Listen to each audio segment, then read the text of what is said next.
Speaking as chairman of the Budget and Performance Committee, it falls to me to condense a year of work into 5 minutes, outlining what the committee has been doing and what conclusions we have reached cross-party.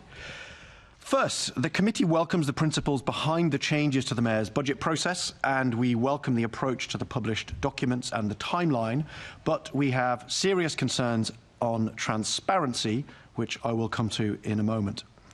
Likewise, late additional funding. We wrote to the Mayor 3 years ago about overly prudent income assumptions leading to a major new spending at the last minute, which undermines both budget planning and scrutiny, and these concerns remain.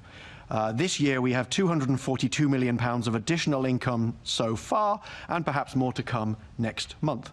This is a regular occurrence. Over the Mayor's 9 budgets to date, the average additional spending after the publication of the consultation budget is nearly £250 million per year. Looking now at specific areas of spending, starting with TfL, where the committee met the Deputy Mayor for Transport and TfL officials to discuss the impact and the rationale of your fares decisions, and we explored the challenge of addressing the large backlog of maintenance on TfL's assets, especially track and rolling stock, where there are real concerns. We await with interest the government's funding to TfL in June's comprehensive spending review. On the Fire Brigade, the committee heard from the Deputy Mayor, the Commissioner and London Fire Brigade officers about their challenges for long-term financial sustainability, the impact of its new approach to attending automated alarm calls, and the challenges of budgeting for pay awards made by a national body after the budget has been finalised, which remains a challenge. On housing, every part of the GLA is involved in housing in some way. So for 2 years now, the committee has taken a holistic view of housing activity right across the GLA group. So we met officers from all corners of the GLA to discuss housing delivery. On top of wider economic and industry risks, we remain concerned about the level of detail on the Mayor's biggest housing initiatives. And finally, I turn to policing. Buckle up.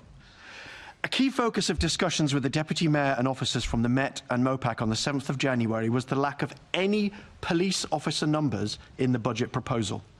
On top of this, while the committee was presented with a balanced budget for the coming year, the Commissioner was talking publicly about a £450 million budget gap. This was never presented to us to study or scrutinise. We did establish that the budget assumed the loss of 2,300 police officers, but why was this key figure missing from the December consultation budget with Londoners? The omission was compounded in the first draft consolidated budget, which was published last week, with 78 million extra police officer funding, but again, no indication of what this extra money means for police officer numbers. So the Assembly carried out its own analysis, and we estimate that the budget before us today equates to a loss of around 1,300 police officers compared with the current position.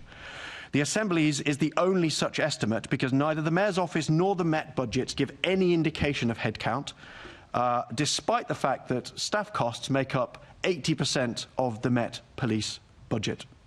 On top of all that, MOPAC has changed how it presents government grants in its budget, so we can no longer tell how these large grants are being spent, or how specific police departments' funding is changing year to year. This gives the misleading impression that the departments will have less money than in previous years. And I should add, this £774 million change in expenditure was left for Assembly officers to discover. The committee has written to the Mayor today setting out these concerns about the police budget and looks forward to hearing an update on police officer numbers. So that's our whistle-stop tour of this year's budget scrutiny. That's easy for you to say. I would just like to finish by thanking all of my fellow members of the committee for their work over this year.